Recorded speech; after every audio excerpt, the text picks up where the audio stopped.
Hello and welcome to Sleepy Psychology. Today we are going to explore a fascinating and somewhat mysterious question. Why do some people not feel guilt? Guilt is something many of us know very well. That quiet, soft feeling that arises when we believe we have done something wrong. It's an inner whisper reminding us to reconsider our actions. But for some people, that whisper is missing or barely there at all. So let's gently explore this together. With slow thoughts, calm breathing, and relaxed minds, let's begin by understanding what guilt really is. Guilt is an emotion, a feeling inside us that tells us when we may have hurt someone or broken a rule we hold dear. When you accidentally say something that hurts a friend, or take something that isn't yours, or break a promise you made, that feeling of discomfort, that heaviness in your chest, that is guilt. Guilt acts like a soft compass inside your heart, guiding you back toward kindness, responsibility, and repair. It is a feeling connected deeply with empathy and conscience. When you feel guilt, you often want to make things right. But guilt is more than just feeling bad. It helps us grow as people. It reminds us of our connections to others and encourages us to care. The experience of guilt. How do we experience guilt? For some, guilt feels sharp and heavy, a knot in the stomach or tightness in the chest. For others, it's quieter, more like a gentle nudge or a small whisper. Sometimes guilt causes sadness or regret. Other times it pushes us to apologize or change our behavior. But it's important to know that guilt isn't the same for everyone. How we feel guilt depends on our personalities, our upbringing, and our culture. For example, in some cultures, guilt is deeply tied to family honor, while in others, guilt is more about individual responsibility. Even within a family, different people may feel guilt differently. Some may feel it easily, others less so, when guilt is missing. But what about people who seem not to feel guilt at all? This is what we will explore deeply today. The absence of guilt can seem strange or confusing, even frightening to those who feel it strongly. But there are reasons behind this difference, and understanding them can help us be more patient and kind. Personality and guilt. One important factor is personality. Some people naturally experience emotions differently. Psychologists have studied personality disorders that affect guilt.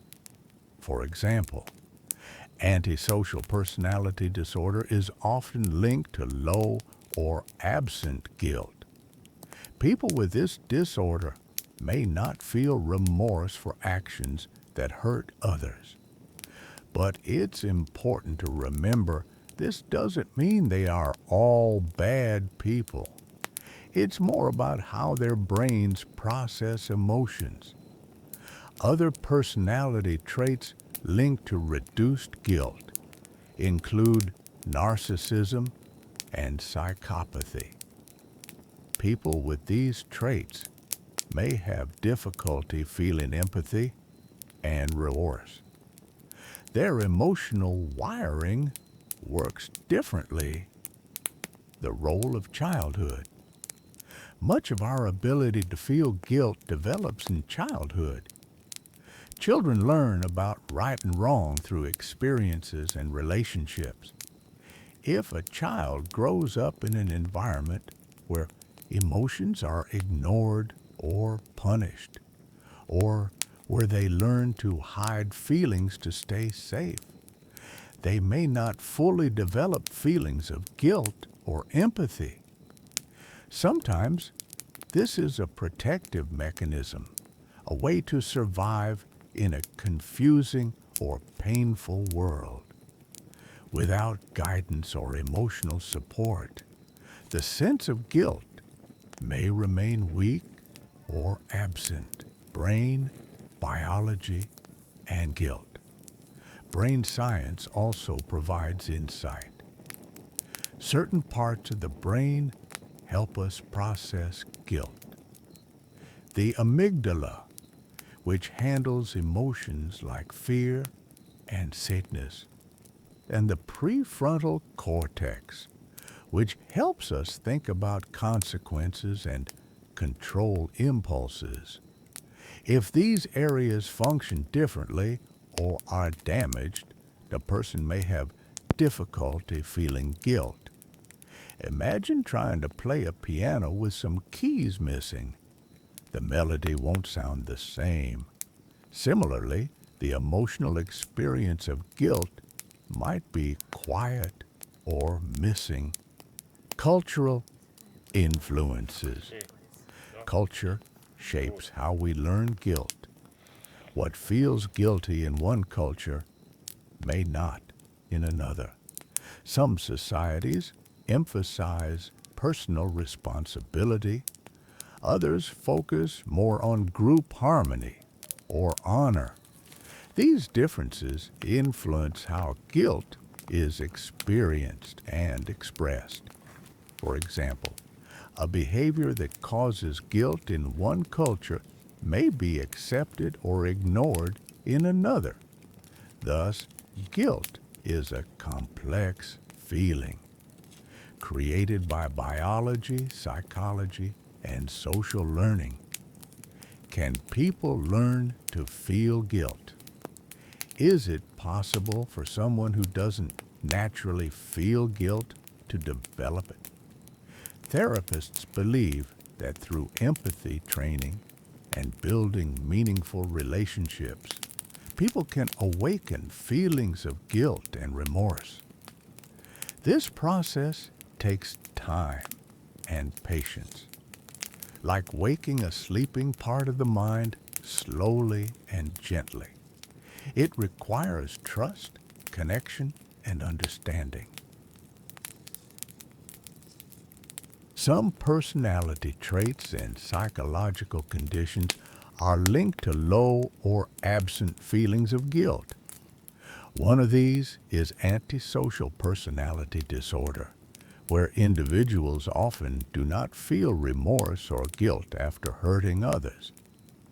This is not necessarily about being bad or evil, but rather about how their brains process emotions and social information.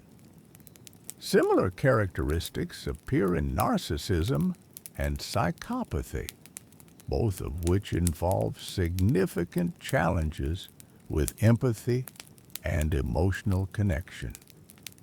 In such cases, the internal signal that something is morally wrong may be extremely faint or entirely missing. The ability to feel guilt begins to develop during childhood. Children learn about right and wrong by observing the adults around them. When a child grows up in an emotionally cold or neglectful environment where emotions are punished, dismissed, or ignored, they may begin to suppress emotional responses like guilt in order to protect themselves. In some instances, early trauma or abuse can interrupt the normal development of conscience and empathy. Guilt may remain underdeveloped or it may never emerge in a meaningful way. Neurological studies show that certain brain regions are essential for the experience of guilt.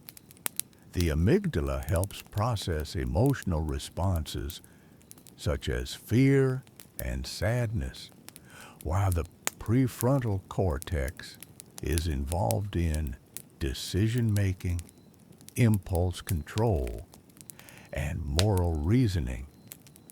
If these regions function differently due to genetics, injury, or developmental factors, a person may struggle to process guilt the way most people do. It is sometimes compared to a piano with missing keys. The basic melody of human emotion is still present, but some of the notes, such as guilt, may be silent or subdued.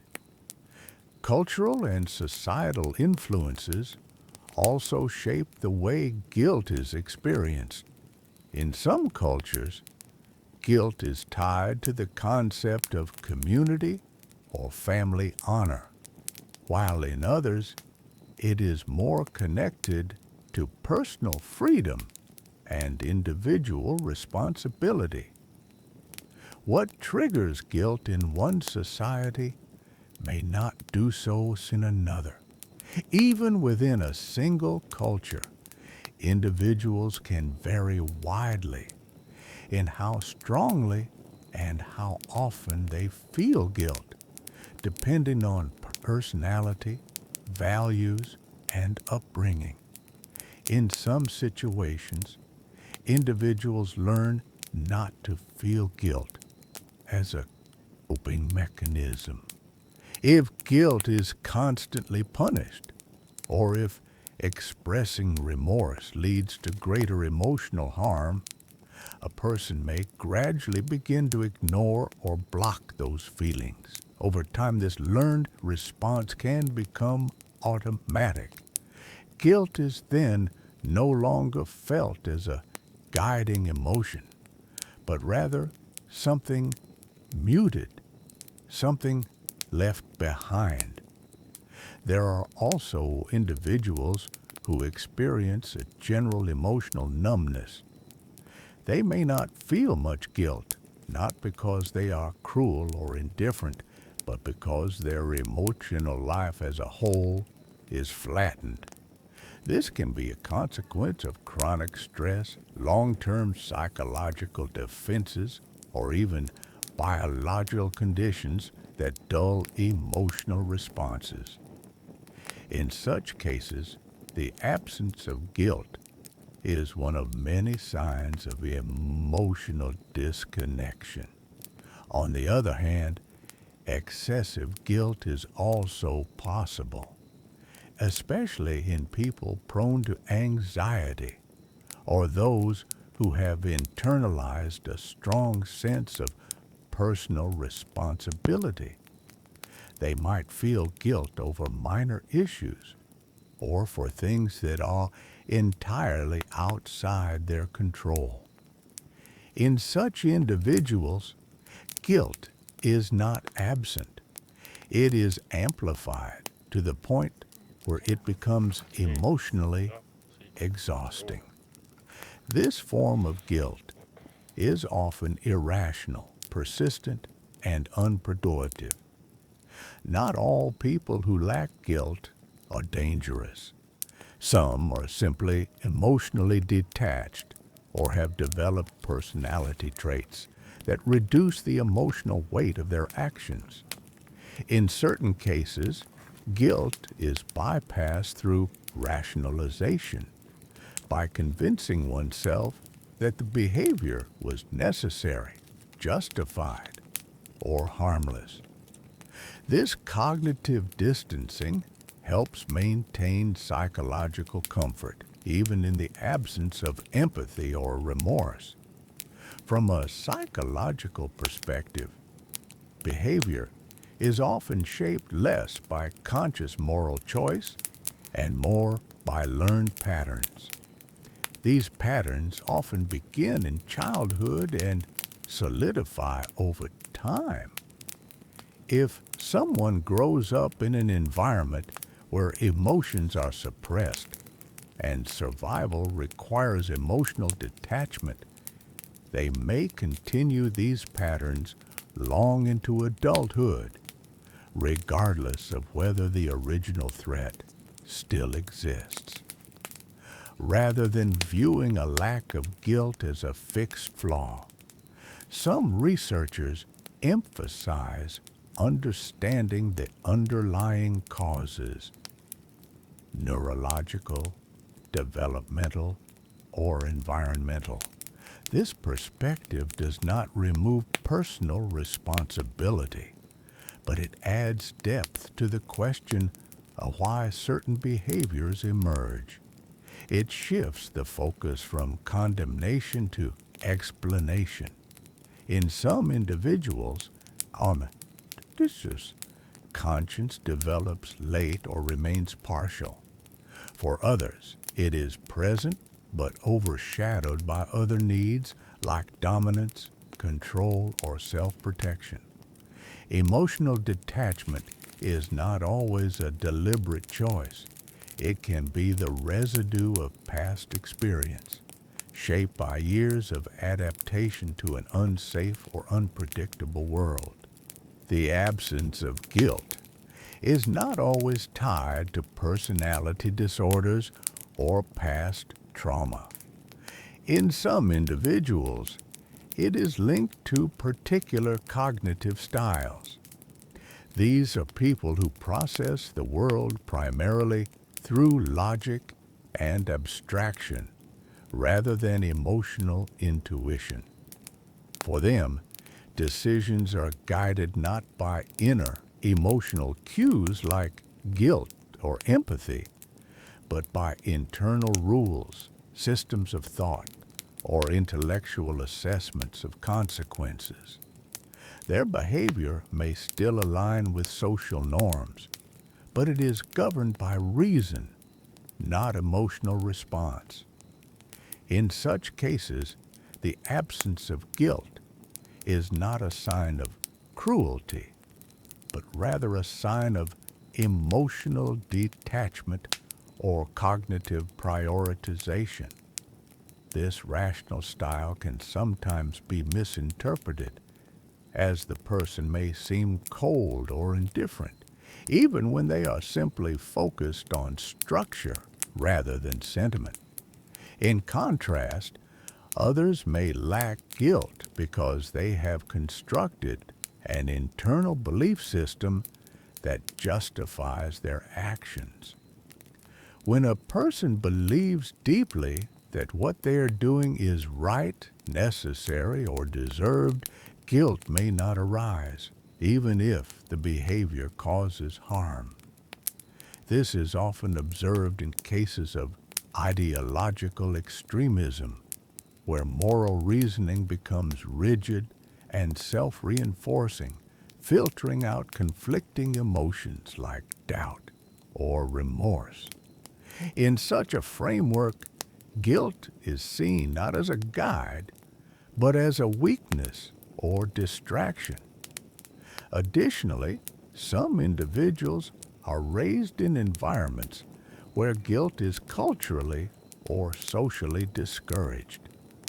In certain contexts, expressing guilt may be seen as a sign of submission, vulnerability, or shame, emotions that are unwelcome or stigmatized. Over time, people in such environments may learn to suppress guilt, not because they are incapable of feeling it, but because they associate it with weakness or failure.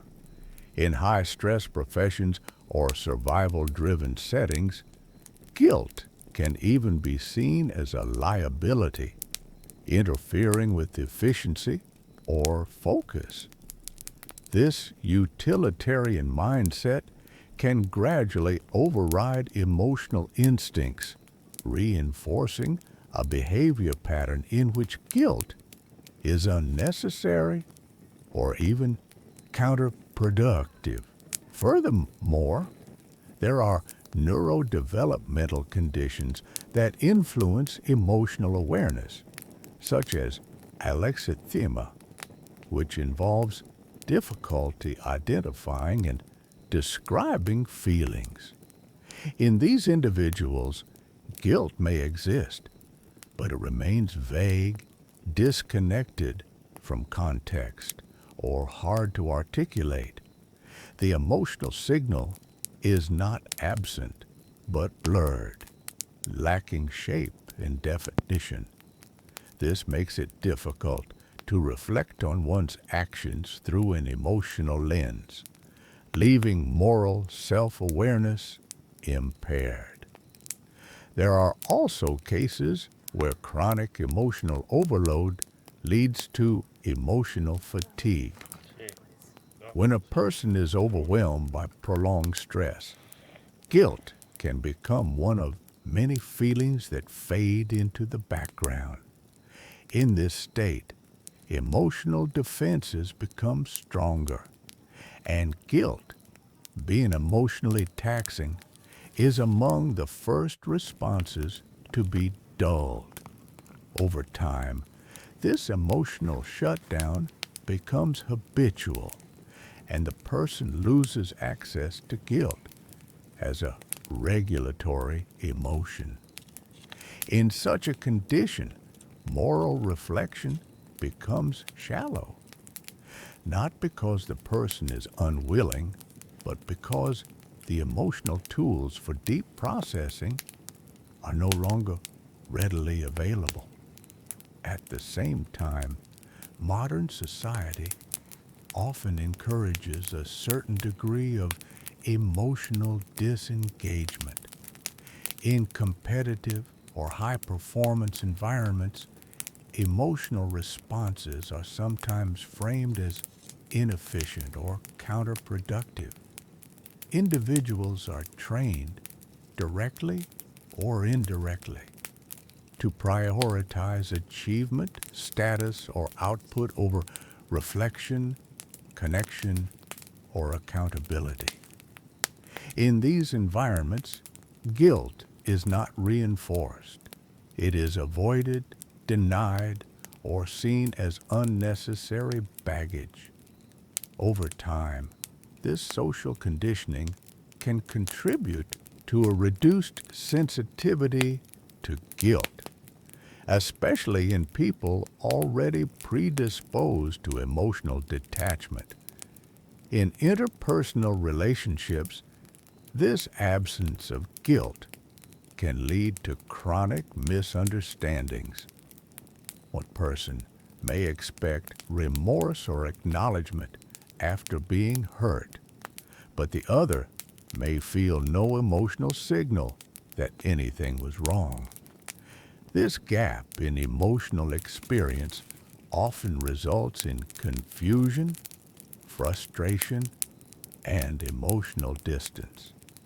For the person lacking guilt, the absence may feel normal or justified.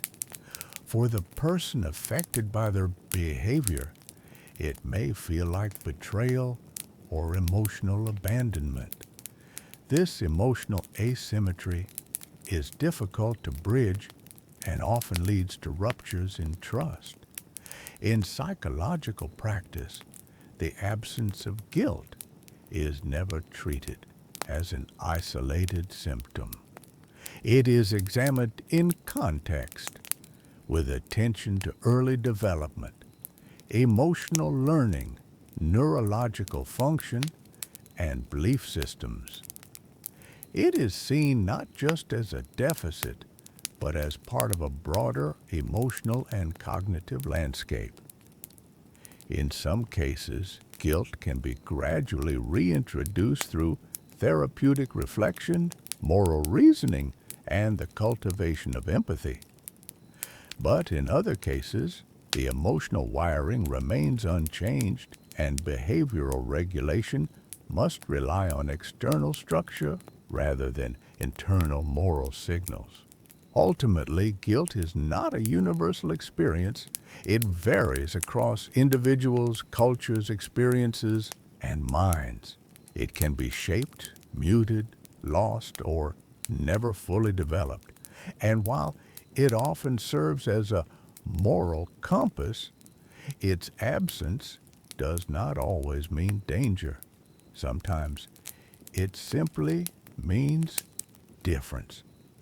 Understanding that difference is key to understanding the vast spectrum of human emotional life. In the broader scope of psychology, guilt is considered a self-conscious emotion, one that requires an internal sense of identity and a capacity for reflection. It emerges from an awareness of having violated a personal or social standard.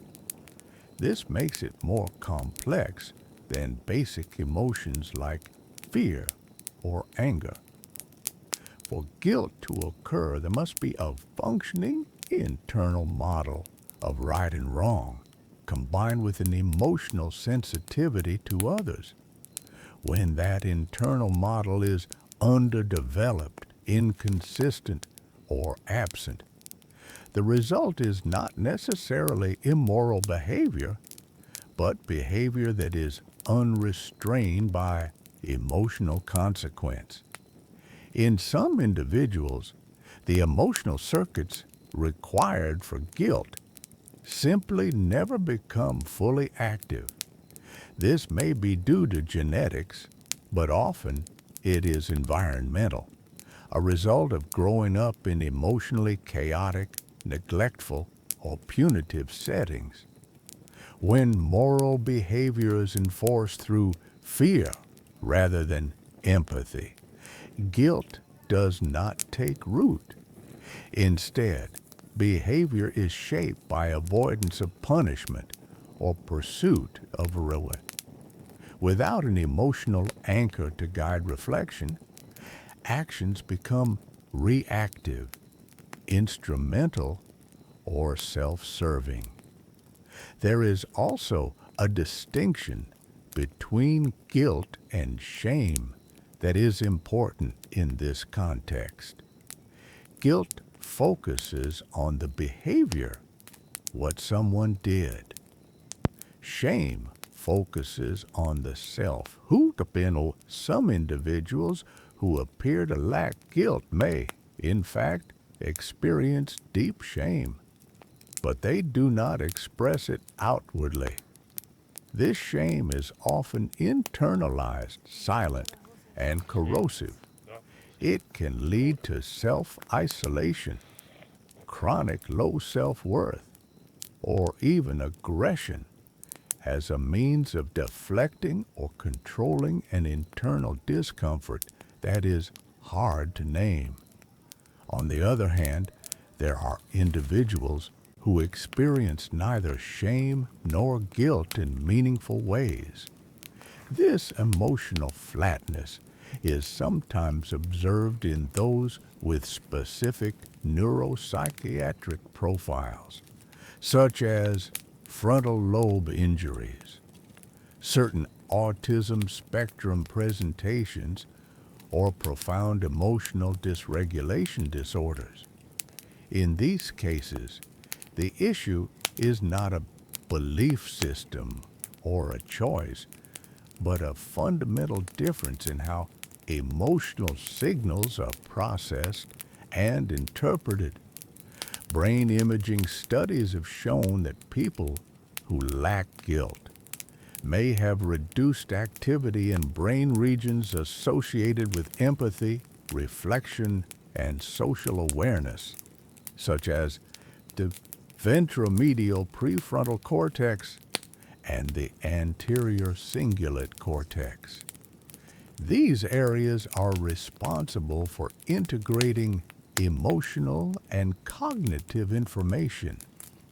When they are underactive or structurally impaired, the ability to emotionally evaluate one's behavior is diminished. This does not mean that such individuals are unaware of social rules. They may know what is expected, but the emotional weight of violating those rules is simply not felt in the same way. Over time, this leads to a style of functioning that is less responsive to moral norms, more focused on personal goals, and often emotionally disconnected. In some rare cases, people who lack guilt may develop a substitute form of moral reasoning. Rather than feeling bad about harming others, they may develop a strict personal code based on loyalty, strength, honor, or other values that serves as a behavioral guide. This code may not align with broader social ethics, but it provides internal consistency. For these individuals, guilt is replaced by adherence to self-defined principles. While this can lead to disciplined and even admirable behavior, it can also lead to rigid, inflexible responses to moral complexity. When the external world challenges their code, there is no emotional flexibility to adapt, only defensiveness or withdrawal. In more common scenarios, people who lack guilt may be highly socially functional. They may be charming, articulate, and successful in structured environments. Their lack of emotional burden can be an advantage in high-pressure settings where quick decisions are required. However, beneath the surface, relationships with such individuals often lack depth, emotional reciprocity, or vulnerability. Their emotional world remains insulated, and others may sense an invisible barrier, a limit to connection that cannot be crossed. For those in close contact with them, this can be confusing and painful. One might see kindness or generosity in their actions, but still feel a lack of genuine warmth or remorse when conflict arises. This is part of the paradox of guiltlessness. Outward behavior may appear normal, while inward emotional processes are fundamentally different. In some cultural or subcultural settings, the absence of guilt may even be encouraged. In contemporary psychology, increasing attention is being paid to the role of social inhibition and emotional self-regulation in shaping the experience of guilt. The absence or weakness of guilt does not always stem from deep personality disturbances. It can also be the result of a long-standing need to keep emotions under control in order to avoid internal conflict. Individuals who learn early in life that expressing emotions is dangerous, unwelcome, or futile often become emotionally self-contained. Over time, this emotional distancing extends to guilt, which becomes quieter, more sporadic, or entirely absent. In some cases, this mechanism serves to reduce ongoing internal tension between personal needs and the expectations of others. When someone learns to suppress emotional responses to survive in a volatile or unpredictable environment, the cost is often a muted or silenced moral compass. What may appear as emotional coldness from the outside is in fact a long-practiced defense strategy against being overwhelmed by feelings that once had no safe outlet. This kind of emotional shutdown does not arise suddenly, but through repetition, an adaptive response that eventually becomes a habitual way of being. At a cognitive level, the person may understand that certain actions are harmful, yet the emotional reaction that typically discourages such behavior is missing. Guilt, then, is not simply an emotion. It is an integration of memory, empathy, and emotional awareness, all of which can be altered by long-term psychological stress. Moreover, certain attachment styles formed in childhood can affect the development of guilt. For example, individuals with avoidant or disorganized attachment may struggle to internalize emotional signals from others. They may have grown up in homes where caregivers were inconsistent, punitive, or emotionally unavailable, leaving them without a stable model for empathy or responsibility. These early patterns of interaction shape the way the brain develops, particularly in areas associated with emotion regulation and moral reasoning. The child learns to adapt, but the adaptation may come at the cost of emotional depth. In such environments, guilt becomes an unreliable guide, replaced instead by strategies of avoidance, denial, or compliance. Over time, these patterns become ingrained, forming an internal world where emotional accountability is either unnecessary or too painful to engage with. Additionally, the modern world often encourages dissociation from guilt through cultural messaging. Advertising, media, and competitive systems frequently reward individual success over collective responsibility. The constant pursuit of achievement, status, and control leaves little room for emotional nuance. In such systems, guilt is either pathologized as something irrational or strategically bypassed through reframing and justification. People are taught to move on, stay strong, or focus on the positive, which can discourage healthy emotional reflection. In this atmosphere, guilt may not disappear entirely, but it becomes fragmented, suppressed, or buried beneath layers of rationalization.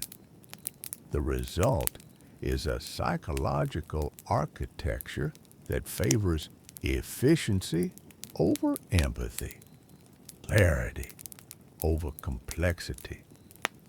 Even well-intentioned individuals can lose access to guilt if they are conditioned to see it as counterproductive. This conditioning is further reinforced by technological mediation of human interactions. In digital environments, emotional consequences are harder to perceive. Without direct eye contact, vocal tone, or physical presence, it becomes easier to act without registering emotional feedback. Over time, this can dull the moral instincts that depend on relational cues. Guilt, which often relies on seeing the pain one has caused, becomes abstract. The more removed a person is from the emotional impact of their actions, the less likely they are to experience guilt in a meaningful way. This phenomenon is particularly evident in online communication, where anonymity and detachment create a moral vacuum. emotional accountability becomes diluted, and guilt loses its place as a regulating force. Furthermore, the absence of guilt is sometimes supported by belief systems that reward detachment. Whether rooted in ideology, religion, or subcultural norms, certain frameworks teach that guilt is a distraction from higher goals or spiritual purity. In these systems, guilt is rebranded, not as a moral necessity, but as a flaw to be transcended. The person learns not to examine actions through the lens of emotional consequence, but through loyalty, belief, or obedience to a greater cause. While this may provide structure, it also creates fertile ground for the erosion of empathy and individual moral reasoning. Over time, the emotional landscape becomes rigid, less responsive to complexity, and less open to change. What emerges is not a lack of values, but a reorganization of values in which guilt plays no E.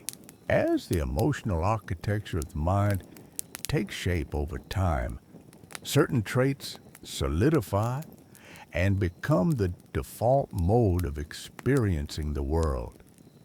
When guilt is weak or missing, other emotional systems often take precedence. Self-preservation, control, dominance, or detachment. These systems are not inherently pathological. They may even function efficiently in specific environments. However, when emotional connection is replaced by calculation, or when reflection is reduced to performance, the relational quality of human life begins to fade. The absence of guilt affects not only the individual, but the fabric of interpersonal reality. Trust becomes fragile. Intimacy becomes transactional. Responsibility is reduced to rules and outcomes rather than shared humanity. This has implications not just for personal relationships, but for communities, institutions, and entire cultures. The ability to feel guilt, when healthy, serves as a quiet compass. It anchors people in empathy, nudges them toward repair, and reinforces the idea that one's actions matter beyond immediate results. But guilt, like all emotions, must be nurtured. It requires safety and modeling. Where those conditions are missing, guilt cannot grow. And when guilt cannot grow, its absence leaves a not always visible, not always dramatic, but deeply influential. The individual who cannot feel guilt may still function, succeed. But somewhere beneath the surface, there is a silence where something should have spoken. Understanding this silence does not require judgment. It requires curiosity, compassion, and a willingness to look beyond appearances. The question is not why some people lack guilt, but how their world was shaped in such a way that guilt became unnecessary, unwelcome, or unreachable.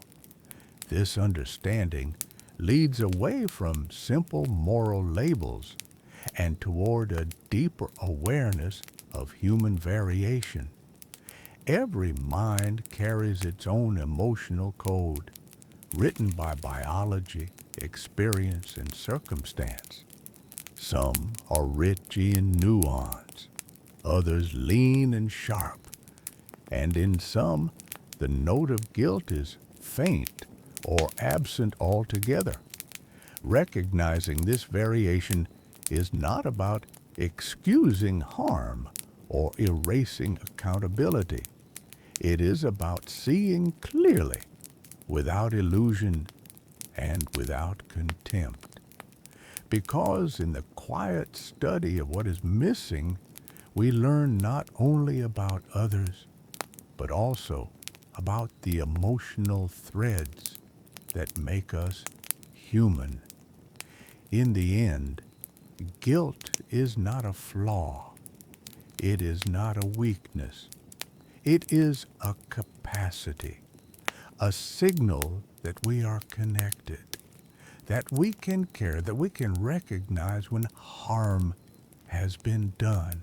And even where that signal is lost, its outline remains, like the impression of a sound that once echoed in the room. To understand guilt is to understand a part of what it means to feel it all.